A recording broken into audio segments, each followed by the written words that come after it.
Her skin is reacting to her own nails, and I'm not sure if I can fix it. She came to me a few months ago, had a little reaction on 2 nails. We managed it, and then she went to another salon and her skin condition got worse. The reaction has spread and the nail damage is serious. So this is what we're going to do today. Remove the product, assess the damage, and see what's actually possible. She did these extensions as a hand model in a nail school, which means some students were practicing on her, and this explains why they didn't pay much attention to her skin condition, because let's say if it was salon, then it's definitely their duty. However, now thinking about it, if I was the nail educator and we had a model like this, it would still be like wise to maybe not go forward with extensions. But the thing is, we don't really know what her condition was at that point, so we cannot really judge the whole situation. She has soft gel tip extensions. I'm going to remove them with ceramic bead, and I get many questions like, why do you file them off? Because we can soak them off. With soft gel extensions, yes, you can, but we still need to file off the glossy top coat, the color. And most importantly, since she already has some reaction on her skin and it's obviously dry, soaking her fingers in the acetone will not be the best thing to do at the moment. So filing off it is. And as I remove the color, what I see underneath, there is some damage to the natural nail.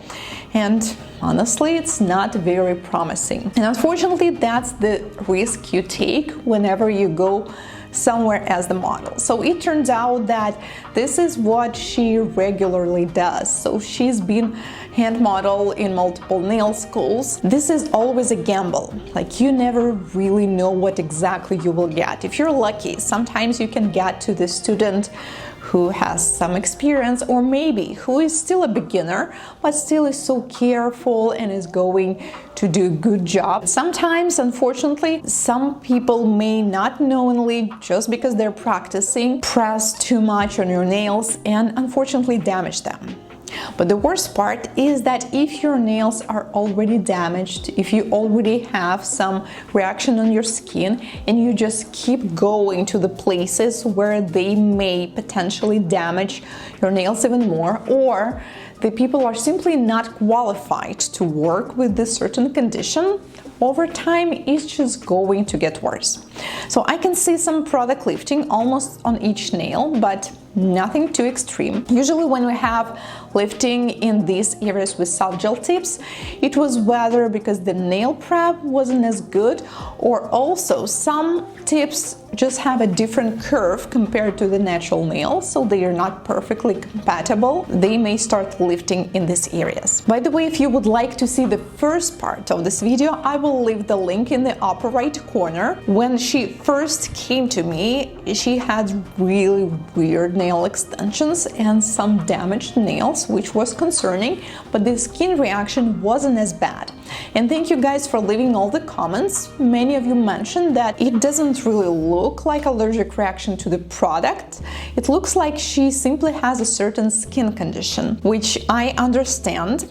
And the thing is, whenever we have a client with something on their skin, some reaction, we are not dermatologists, right? We're not doctors, and me included. I don't have qualification to understand what it is and when it comes from. But what I see, it is getting worse.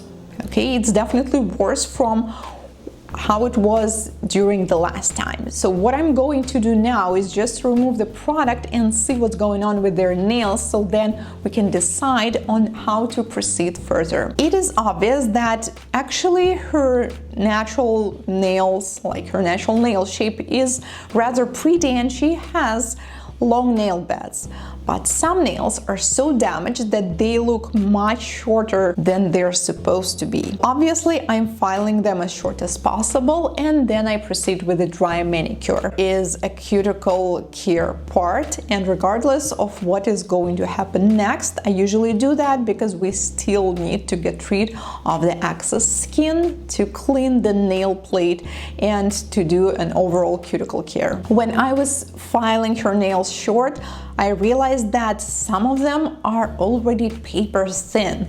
Like I'm using this thin wooden file, which is 240 grit, being very gentle, and still it feels like I'm filing the paper. And this nail, it's suspiciously red, and I don't really like this red spot. This is onycholysis, where the nail plate is starting to separate from the nail bed, which means I can easily reach this area with, let's say, orange wood stick, and it's not painful at all because this part is not attached to the nail plate anymore, and this is also a very bad sign. So obviously we're making her nails as short as possible because it will not make any sense to try to keep them longer, and then I proceed with the dry manicure and cuticle care. Now most of her nails are a bit overfiled and red, but what concerns me the most is these areas with onycholysis. There are a few reasons on why it may occur. It is possible that she could just hit this nail. Also, when the nails are badly damaged, they become so thin that they start to slightly curl up and separate from the nail plate. But regardless of the reason why it happened, it's highly not recommended to have the product on top of the nails at this time. And another issue is with skin reaction. The truth is, I'm not a dermatologist, and I cannot really say for sure, was it triggered by the products or was it something else completely unrelated to nails? We don't know.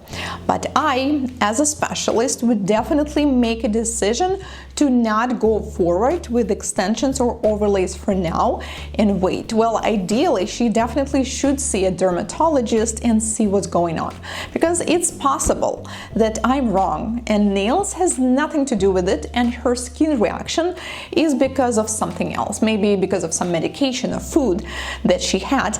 And honestly, this is this case when I would be happy to be wrong. Like seriously, that means I was just being extra cautious, some would say extra dramatic. I don't care.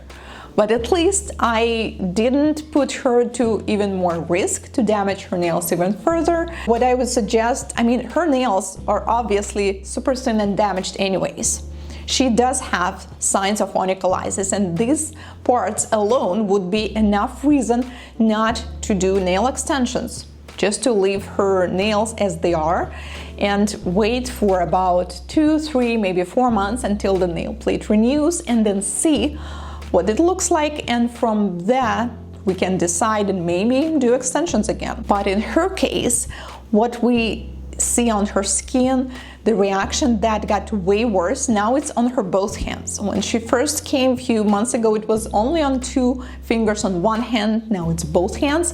And the truth is, products still could be a factor that is triggering her reaction.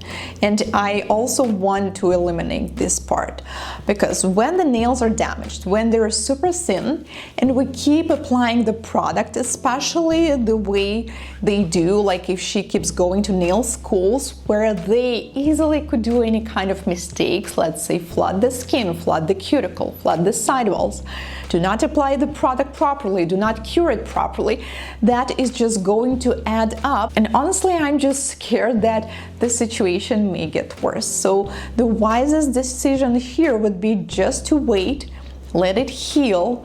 Maybe once her nail plate renews, it will be all good and it won't be a problem. And like I said, maybe her skin reaction really has nothing to do with the nail product. Well, in this case, we still need to take care of her nail plates and let them grow. We ended up doing regular dry manicure using cuticle oil.